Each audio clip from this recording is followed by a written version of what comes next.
I get quite thirsty some nights, and that will be the night I've forgotten to bring up a glass of water. Just happens to be. But now I don't want to go downstairs on my own and get some water, and I've forgotten to bring my mug up. So I really should just have one next to my bed just in case I need water, but I don't do that.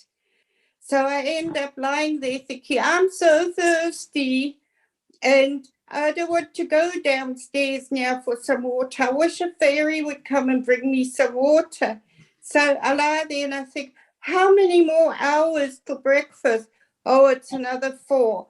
Then eventually I go back to sleep. Oh gosh, yes, that's I like the idea of a water fairy though. Yeah. I think we'll all be lying in bed tonight thinking, wish they'd just come and visit. If I go down on the stair lift, that means that my little doggy will come to the top of the stairs and then she'll go, ooh, what's happening? She'll come running down. Then she'll want to go out. Then she'll want to treat. By then it's an hour's gone.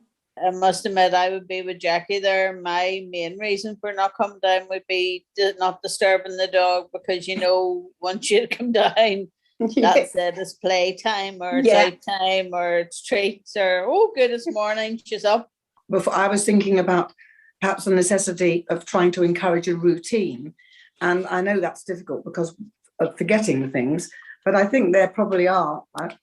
I've seen them somewhere or something about them, memo boards or something. So something, I don't know where it would be, whether it would be downstairs before you went up to bed or something. I mean, something to help remind you, maybe with, I don't know, which would say, take a glass of water to bed. It's needing something that you didn't remember to have. Well, there is Alexa. Oh, yes. I would use Alexa at 10:30 at night. She'll go off and say, you know, your reminder, and that would give you sort of, you know, take your tablets, you know, get water.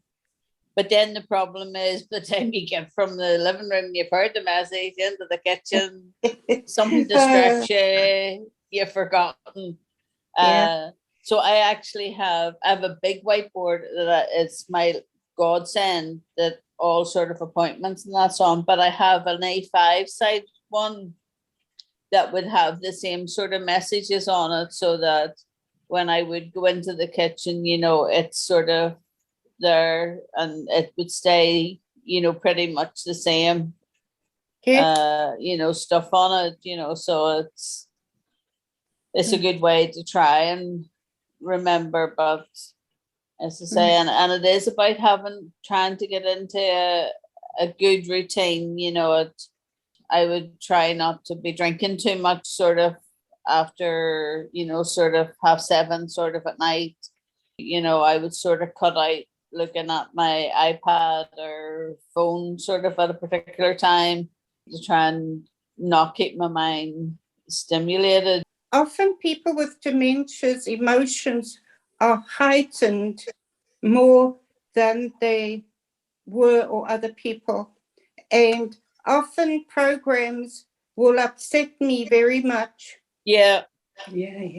More than my friend. Yeah. She won't get upset. She's in the plot of things, whereas I'm looking at what actually happened and I'm feeling for that person. I'm getting upset.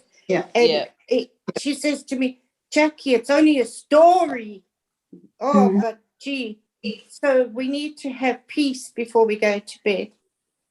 But that's very true. It is. It definitely is the case. You know, you're sitting watching something and you're in floods of tears and everybody looking at you to say, what's wrong with you?